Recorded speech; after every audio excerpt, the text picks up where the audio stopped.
তখনই আরজিকর কাণ্ডে বিরোধীদের নিশানা করেছেন তৃণমূল সাংসদ কল্যাণ বন্দ্যোপাধ্যায়। কি বলেছেন তিনি, শোনাবো। বাংলাদেশে কয়েকজন একটু গান করে স্প্যানিশ গিটার বাজিয়ে দিয়ে বলে হঠাৎ করে আপনাদের মতো সুরসুরি লেগে গেল নাকি? হ্যাঁ, বলেন গান করে আসে স্প্যানিশ গিটার বাজিয়ে পশ্চিমবাংলা থেকে মমতা ব্যানার্জিকে উৎখাত করে দেবো। যারা যারা বলেছেন যদি ক্লাবগুলো যদি টাকা না নেয় ভালো, খুব ভালো কথা, কিন্তু আপনারাই বলে দিন কিন্তু যে আপনারা কোনো সঙ্গীত শিল্পী, কোনো অভিনেত্রী সেই সব ক্লাবের ফাংশনে আপনারা যাবেন না, তারা যাতে টাকা নেয়। যারা টাকা নেয় তাদের প্রোগ্রামে যাবেন না, বলে দিন না, বলুন।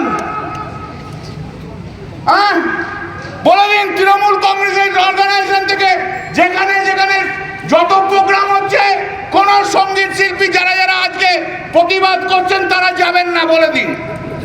আরজিকর কাণ্ড নিয়ে রাজ্য জুড়ে তোলপাড়ের মধ্যেই হুঁশিয়ারি দিলেন উত্তরবঙ্গ উন্নয়ন মন্ত্রী উদয়ন গুহ। আঙুল ভেঙে দেবার হুঁশিয়ারি দিলেন উদয়ন গুহ।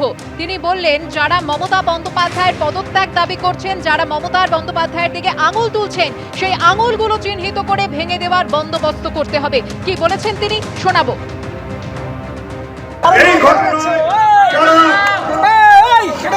মমতা বন্দ্যোপাধ্যায়ের দিকে আঙুল তুলছেন, নোংরা ভাষায় সোশ্যাল মিডিয়ায় মমতা বন্দ্যোপাধ্যায়কে গালাগালি করছেন, যারা আঙুল তুলে মমতা বন্দ্যোপাধ্যায়ের পদত্যাগ চাইছে, সেই আঙুলগুলোকে চিহ্নিত করে সেই আঙুলগুলোকেও ভেঙে দেওয়ার বন্দোবস্ত করতে হবে।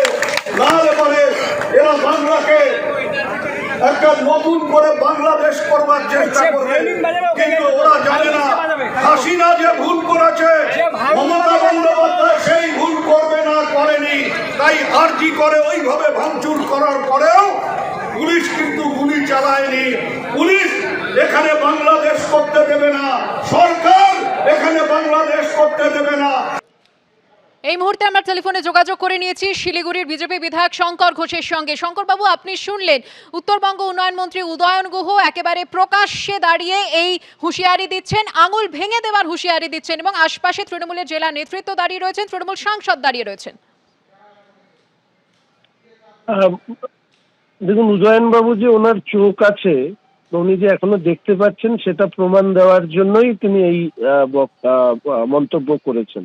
কারণ পশ্চিমবঙ্গের মানুষ তো এটা বুঝতে পারছিলেন না যে আরজি করের নির্যাতিতার উপরে এই ভয়ঙ্কর শারীরিক অত্যাচার এবং হত্যা হওয়ার পরেও তৃণমূল কংগ্রেসের নেতাদের আসলে চোখ আছে কিনা। যাই হোক, ধন্যবাদ উদয়ন বাবুকে, ওনার চোখ আছে সেটা উনি প্রমাণ দিয়েছেন। আর উনি মনে হয় উৎসাহিত হয়েছেন যেভাবে, যে নৃশংসতায় কর্তব্যরত ডাক্তারি ছাত্রীটিকে মারা হয়েছে, তার থেকে উৎসাহিত হয়ে এই প্রলাপ বকছেন। উদয়ন বাবুদের এই বড় বড় কথা আর কিছুদিনের মধ্যেই চিরতরে বন্ধ হয়ে যাবে, এবং সেই বন্ধ করার কাজ পশ্চিমবঙ্গের মানুষই করবে।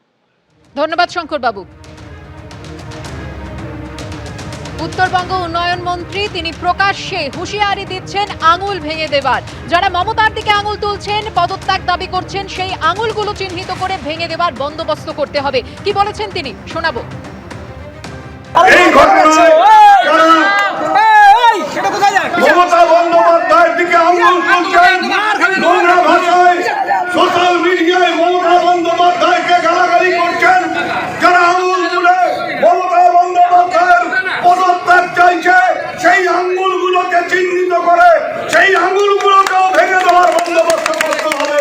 নাহলে পরে এরা বাংলাকে একটা নতুন করে বাংলাদেশ করবার চেষ্টা করবে, কিন্তু ওরা জানে না হাসিনা যে ভুল করেছে মমতা বন্দ্যোপাধ্যায় সেই ভুল করবে না, করেনি।